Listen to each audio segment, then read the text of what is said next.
Le docteur Brasco a toujours détesté venir à l'institution. Ça puait la douleur, la peur et le désespoir. Ses chaussures claquaient sur les carreaux à chaque pas. L'odeur âcre du désinfectant lui piquait les narines. Elle espérait qu'il y avait de l'espoir pour tous, mais son expérience en psychologie lui montrait que, pour beaucoup, ce lieu n'était qu'une prison. Brasco s'arrêta au bout d'un long couloir. Elle le sentait à travers la porte. Hydrophobie avançait, refusait de se laver, refusait de prendre une douche, refusait même un seau d'eau et un chiffon humide. Il était courtier en bourse il y a peu, un courtier à succès, jusqu'à ce qu'une dépression nerveuse le fasse interner. Maintenant, à la demande de sa famille, elle devait entrer en contact avec lui. « James, j'ai entendu que tu avais eu des soucis récemment, » dit-elle en souriant chaleureusement. Il baissa les yeux vers le sol. Sur la photo qu'elle avait vue de lui, il était rasé de près. Un homme respectable en costume, avec une mâchoire carrée. Rien à voir avec l'épave hésitante et barbue, assise à quelques mètres devant elle, la peau sèche, la voix éraillée. Il murmura à peine audible. « Ça me poursuit. Il a faim. » Le docteur Brasco prit des notes. Délire de persécution. L'utilisation du pronom « ça » était intéressante. Un groupe, une sorte d'entité surnaturelle. Des signes typiques de psychose paranoïaque. « Qu'est-ce qui a faim, James ?» demanda-t-elle. Il secoua la tête. « Tu ne veux pas savoir. Ça va ouvrir la boîte. Libérer le génie de la bouteille. On ne veut pas ça. On ne veut vraiment pas ça. » Ce ne serait pas la première fois qu'elle entendrait des délires comme ça. « On dit qu'un problème partagé est à moitié résolu, James, » dit-elle. « Tu ne peux rien dire qui me blesse. Tu peux me contrarier ou m'offenser, mais les mots ne blessent pas vraiment. » Il esquissa un sourire brisé, comme s'il voulait vraiment y croire. Il portait ce terrible fardeau, cette peur, depuis des semaines maintenant. Peut-être qu'il pourrait lui en parler, cela l'aiderait. « C'est énorme, » dit-il. « Ce monstre terrible. Des croûtes, des yeux et des dents dans les profondeurs. Au fond, tout au fond. Je sens les ondulations. Ça se rapproche. Ça se rapproche. Mon Dieu, il a faim. » Sa voix s'est tue dans une toux sèche. « Voulez-vous un verre d'eau, James ?» dit-elle sans réfléchir. Ses yeux sont sortis de leurs orbites et il s'est mis à pousser un cri de douleur animale, comme un lapin pris dans un piège en acier rouillé. Il a eu un mouvement de recul du docteur Brasco et a commencé à se griffer le visage. Brasco remarqua seulement alors la pluie qui tambourinait contre la fenêtre et le goutte-à-goutte solitaire de l'eau tombant du plafond. Le docteur Brasco appela les infirmiers, puis partit. Ce travail demanderait plusieurs séances. Elle rentra chez elle ce soir-là, essayant de chasser ses pensées. Elle avait entendu toutes sortes de délires effrayants de ses patients.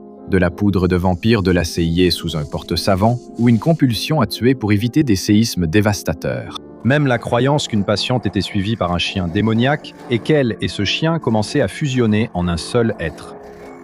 Elle avait appris à séparer la réalité de l'imaginaire. Et pourtant, quelque chose dans ce que James avait dit la troublait encore. C'était peut-être sa propre thalassophobie latente, la peur de l'océan profond. L'image d'un énorme et terrible prédateur nageant, chassant dans l'obscurité, lui donnait une affreuse sensation de malaise au creux de l'estomac. Elle hésitait même un peu à se verser un verre d'eau. Ridicule. Elle ne pouvait pas se permettre d'attraper les névroses d'un patient. Elle allait plutôt se couler un bain que de laisser cette peur irrationnelle de l'eau s'installer. C'est pendant qu'elle faisait couler ce bain qu'elle reçut un message de son employeur, lui annonçant que James avait mystérieusement disparu de sa chambre. Tout ce qui restait, c'était une trace de sang sur son lit, là où l'eau d'une fuite dans le toit goûtait. Le docteur Brasco alluma des bougies et descendit dans le bain, inconsciente du danger. Un bain chaud et relaxant, jusqu'à ce que le fond de la baignoire s'effondre sous elle. Elle tomba sans prévenir dans une profondeur sombre et glaciale, si froide qu'elle lui coupa le souffle dans un unique hoquet de terreur. Elle distinguait à peine son environnement. Rien n'avait de sens. Impossible. Où était-elle? Dans les profondeurs de l'océan? Cela défiait toutes les lois naturelles connues. Brasco fut tiré de ses pensées par un mouvement dans l'obscurité lointaine. Mais bientôt, ce ne fut plus si lointain. Une forme énorme et monstrueuse s'approchait de plus en plus, conçue pour ce monde d'une manière dont elle ne pourrait jamais l'être. L'eau étouffa son dernier cri alors que d'énormes dents s'ouvraient tout autour d'elle. Puis ses mâchoires se refermèrent brutalement. « Vélo partout, et pas une !» « Non, me crie pas, c'était juste une figure de style. » Eh bien, on peut s'attendre à un peu d'hydrophobie quand on a affaire à une anomalie comme SCP-1128, surnommée de façon ludique et précise « l'horreur aquatique ». Et parce que je tiens profondément à mes spectateurs et abonnés, je devrais probablement vous avertir tout de suite. Le simple fait de regarder cette vidéo vous a déjà mis en danger. Maintenant, s'il vous plaît, ne paniquez pas, car je vais aussi vous révéler la seule méthode éprouvée grâce à laquelle des personnes ont réussi à survivre à l'activation de cette anomalie en particulier. Alors, je vous recommande vivement d'écouter attentivement. SCP-1128 est une créature aquatique massive, toujours décrite comme terrifiante, avec une propriété info-dangereuse très marquée. Les descriptions et les représentations fidèles de la créature déclenchent le phénomène info-dangereux, infectant quiconque en a connaissance. Une fois l'infection commencée, l'horreur aquatique commence à traquer ses victimes, les poursuivant à travers l'eau, n'importe quel plan d'eau, se rapprochant toujours plus au fil d'une traque longue et terrifiante. Les personnes infectées sembleront complètement normales, à l'exception d'une tendance de plus en plus marquée à l'hydrophobie à mesure que l'infection progresse. Lorsqu'une personne infectée est placée dans une étendue d'eau où l'on peut être immergé, qu'il s'agisse d'un lac, d'une baignoire ou d'une flaque d'eau, elle s'enfoncera sous la surface et disparaîtra dans ce qui semble être un océan vaste et dangereux. Là, ils verront le prédateur, immense et terrifiant, tourner autour d'eux et les traquer. Au début, ils peuvent avoir la chance de revenir. Mais au final, le prédateur recevra son repas. La plupart du temps, tout ce que l'on verra, c'est du sang dans l'eau. Et plus la personne survit à cette traque, plus la quantité d'eau nécessaire pour que l'horreur aquatique la traque diminue, allant d'une baignoire à un verre d'eau, d'une goutte de pluie à une larme. Un humain ne peut éviter l'eau que temporairement.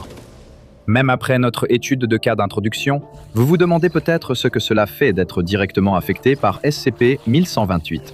Heureusement, j'ai un compte-rendu de test qui vous mettra aux premières loges. Un membre du personnel de classe D a reçu une description détaillée de l'horreur aquatique à lire et assimiler. Équipé pour la plongée professionnelle en eau profonde, il a été descendu dans une baignoire avec un treuil et a trouvé cela étrange. C'est alors qu'il a continué à couler, encore et encore, bien au-delà de ce que la profondeur logique de la baignoire aurait dû permettre. Bien qu'il soit impossible de localiser ou d'accéder à l'espace extradimensionnel où sont emmenées les victimes de 1128, les liaisons audio restent efficaces, malgré la barrière dimensionnelle. Cela a permis aux chercheurs de recevoir un flux en direct du sujet de classe D qui se trouve maintenant, ne brûlons pas les étapes, d'accord ? Le chercheur a d'abord demandé si le sujet de classe D l'entendait, ce à quoi il a répondu. Je vous entends, Doc. C'est profond. De l'extérieur, ça paraît si petit. Lorsqu'on lui a demandé dans quel état il se trouvait, il a répondu « Actuellement, je suis en train de couler au fond de... C'est l'océan ? Comment avez-vous mis tout un océan dans un bâton et une baignoire ?» On lui a demandé de préciser sa pensée et il a répondu. « J'ai juste dit océan, il y a des poissons et tout. Vous ignorez même ce qu'il y a dans le vôtre ?» Le sujet de classe D a crié de douleur et le chercheur a aussitôt demandé s'il allait bien et ce qui s'était passé. Ça va. Je viens juste de toucher le fond. On dirait que j'ai atterri dans un coin d'algues ou quelque chose comme ça. Attendez une seconde. C'est moins dense sur ma droite. On dirait qu'il y a peut-être un tombant de ce côté. Je devrais aller jeter un coup d'œil ? On lui a dit de continuer et il l'a fait, tout en se plaignant du poids de sa combinaison. Ses plaintes furent soudain interrompues par un cri aigu et glaçant. Le chercheur a demandé au sujet de classe D ce qui s'était passé là-bas, au fond de l'océan, et il a répondu « Je vais bien, je ne pense pas qu'il m'ait vu. Merde, je crois que je me suis pissé dessus. C'est la chose la plus effrayante que j'ai jamais vue. Une sorte d'énorme... » Il a ensuite décrit l'horreur aquatique, ce que je ne ferai pas à nouveau ici, afin de réduire le risque de contamination mentale supplémentaire. De rien. C'est alors que la classe D a aussi fait le lit, en disant « Attendez, c'est le truc du livret stupide que vous m'avez donné. » N'est-ce pas ? Le chercheur a confirmé que oui, c'était bien le cas, et a demandé à la classe D de décrire ce que faisait l'horreur aquatique. Il a dit « Pas pour l'instant. Il nage simplement. Je crois qu'il a quelque chose dans la bouche. C'est une baleine ? Oui, il mange une baleine. » Mon Dieu, regarde ses dents. Et comment il l'a avalé? Je vais faire des cauchemars à cause de ça. Attends. Il ne bouge pas. Je crois qu'il me voit. Mon Dieu, il me regarde droit dans les yeux. Il vient par ici. Mon Dieu, aide-moi. L'équipe de recherche a paniqué et a aussitôt activé la grue, moteur à pleine vitesse, pour rétracter le câble de la combinaison du sujet de classe D. Le mal de décompression dû à une remontée rapide pourrait être traité plus tard. Tout ce qu'ils entendaient via la liaison audio, c'était des cris terrifiés. Puis le câble de la grue s'est tendu, comme si une force incroyable tirait de l'autre côté. Quelques instants plus tard, les cris cessèrent. L'eau de la baignoire s'est teintée de sang, et au même moment, le câble s'est détendu. La grue tira de nouveau, et peu après, l'extrémité effilochée d'un câble de traction fut remontée des profondeurs. Aucune trace du sujet de classe D ni de sa combinaison n'a été retrouvée. Bien que ce fût la première des expériences impliquant SCP-1128, ce ne fut pas la dernière. Face à un phénomène aussi mystérieux, la Fondation enquête toujours sur tous les effets de l'anomalie. C'est toujours un point intéressant quand on parle des infodangers, ou simplement connaître certaines choses sur des anomalies peut ouvrir des portes dangereuses. Ils ont refait une expérience similaire, mais cette fois, le classe D était dans une caisse en acier renforcé, une cage similaire à celle des biologistes marins pour observer les grands requins dans leur habitat. Ils se demandaient si cela aiderait le classe D à survivre à sa rencontre, ou au minimum, à rester en vie assez longtemps pour fournir des informations plus précieuses sur l'anomalie. Comme vous vous en doutez, aucune de ces options n'a fonctionné comme la Fondation l'espérait. Ils ont descendu le classe D en cage dans un réservoir plus grand, l'immergeant totalement. Il a signalé des phénomènes visuels similaires à ceux du premier classe D, et très vite, l'horreur aquatique a attaqué la cage. Le câble s'est tendu à nouveau, et la grue a tenté de remonter la cage. Après un moment de lutte, elle y est parvenue, mais il ne restait plus que des restes mutilés de la cage. Ce qu'il restait du classe D ne pouvait être décrit, au mieux, que comme des morceaux. L'expérience a été considérée comme un échec hautement instructif. Cette fois, la Fondation a envoyé un autre classe D dans les profondeurs, dans une cage renforcée par une anomalie classifiée pour une résistance à la traction quasi inimaginable. L'horreur aquatique aurait besoin d'atteindre des niveaux de puissance presque jamais vus auparavant pour réussir à la briser. Ils étaient sûrs que ce test serait intéressant et riche en événements. Ils avaient raison, mais pas comme ils le pensaient. Il y a eu de violentes secousses dans le câble et des cris provenant de la cage avant que le câble de traction ne se détende à nouveau. Quand les chercheurs l'ont remonté, il n'y avait plus rien au bout, seulement un câble effiloché. Tout semblait particulièrement calme jusqu'à ce qu'ils reçoivent un message d'une force mobile de la Fondation, les Diables de la mer. Ils ont détecté une anomalie inhabituelle dans l'Atlantique, près d'un de leurs navires d'observation permanent. La cage disparue, totalement intacte mais vide, avait été retrouvée. Lorsqu'ils l'ont repêchée de l'océan, ils ont découvert que le métal portait des traces de sang, pouvant être définitivement attribuées au sujet de classe D disparu, ainsi qu'une sorte de matière fécale provenant d'une source inconnue. Cela restait des données précieuses. Dans une situation défiant la physique, il n'y avait aucun moyen physique de se défendre contre la fin de l'horreur aquatique. Qu'en est-il de passer à l'offensive ? Cette question a inspiré un test. Un membre du personnel classe D en combinaison de plongée est infecté puis immergé, armé d'une puissante arme anomale à projectiles conçue pour être utilisée contre des organismes hostiles. S'il s'avérait possible de blesser l'horreur aquatique, il pourrait alors disposer d'une autre méthode efficace pour contenir, voire neutraliser, cette menace anormale extrêmement mortelle. Pour obtenir des données de test plus précises, ils ont fixé une caméra avec transmission vidéo en direct à la combinaison du membre de classe D, malgré le risque d'infection info-hasard pour tous ceux qui regardent. Plusieurs dans la salle d'observation ont ressenti un frisson de thalassophobie quand la bête hideuse a approché la cage en sortant de l'eau sombre. Le membre de classe D a naturellement commencé à paniquer, comme le ferait tout être humain sain d'esprit, et s'est mis à tirer directement sur l'horreur aquatique. Les chercheurs espéraient que cela aurait un effet positif, mais sans succès.